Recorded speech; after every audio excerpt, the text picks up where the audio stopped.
Hallo und willkommen and welcome back to part 4 of almost forgotten German words.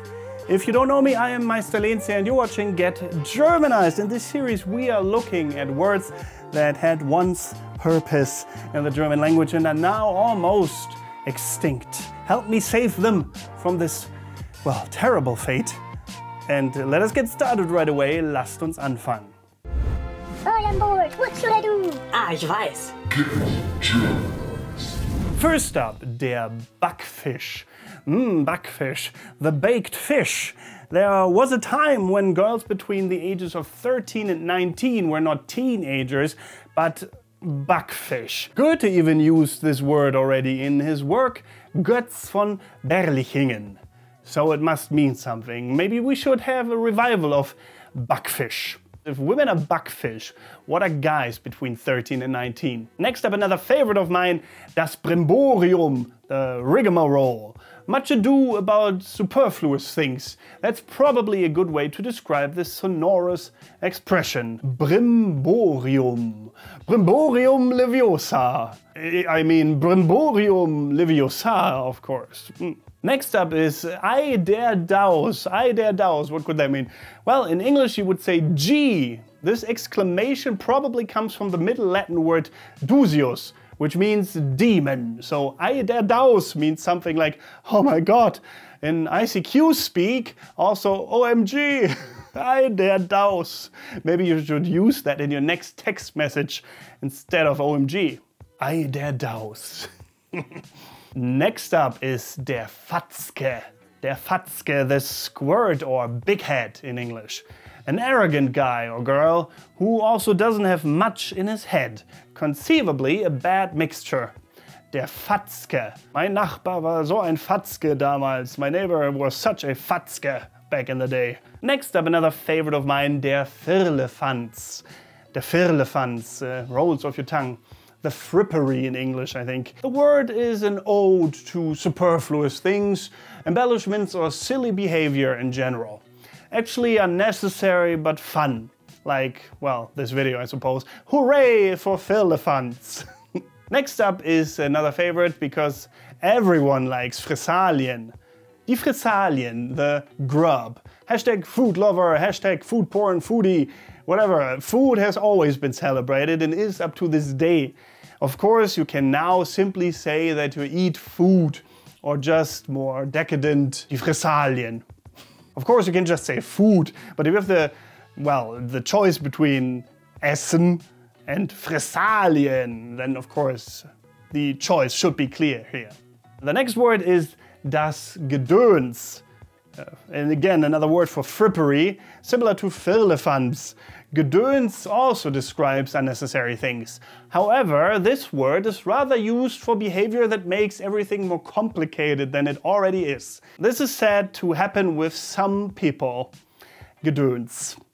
Some people and their Gedöns, you wouldn't believe it. The next word is a term to describe a very uncomfortable and wet place. Die Gosse. Or the gutter in English. The proverbial gutter is the sewage channel that flowed through cities before the sewer system was invented in the 20th century. Gutter is also synonym for a lower social class, and instead of Alter, der ist voll der Assi, you could say kommt aus der Gosse, aka he comes from the gutter. Sounds a lot more pompous, doesn't it? Kommt aus der Gosse. Die Gosse. Next up, another word that sounds particularly German because it has two of the most German things that people outside of Germany speak of in it. Hans and Wurst. Der Hanswurst. Der Hanswurst. The buffoon. So yes, even a vegan can be a Hanswurst. Originally, Hansel was a character that entertained people in plays at fairs. A fun fact is that plays in which Hans Wurst is the main character are called Hanswurstiade. Hanswurstiade. Fun, isn't it? Hanswurstiade. Next up is die Hupfdohle. Especially in the 1950s, dancers of all kinds were referred to as Hupfdohle. Later it acquired a rather disapproving connotation and was mainly used as a negative nickname for nude or review dancers. Our next word in the list is der Jungspund, the youngster. A sentence that the Jungspund often has to listen to is probably "Komm erst mal in unser Alter." Get to our age first. According to older generations, a Jungspund has seen nothing of the world, only frippery in the head, and certainly no idea how the hair runs, aka how things work, wie der Hase läuft, as we say in German. If the youngster has outgrown this age, he often mates with a former Backfish. So here is already a word that we were looking for before. Der Jungspund and der Backfish. Fantastisch. Next up is das Kauderwelsch. Das Kauderwelsch. The gibberish. The language with which Lothar Matthäus once spoke to the gentleman in the Al Jazeera studio, if you remember that one.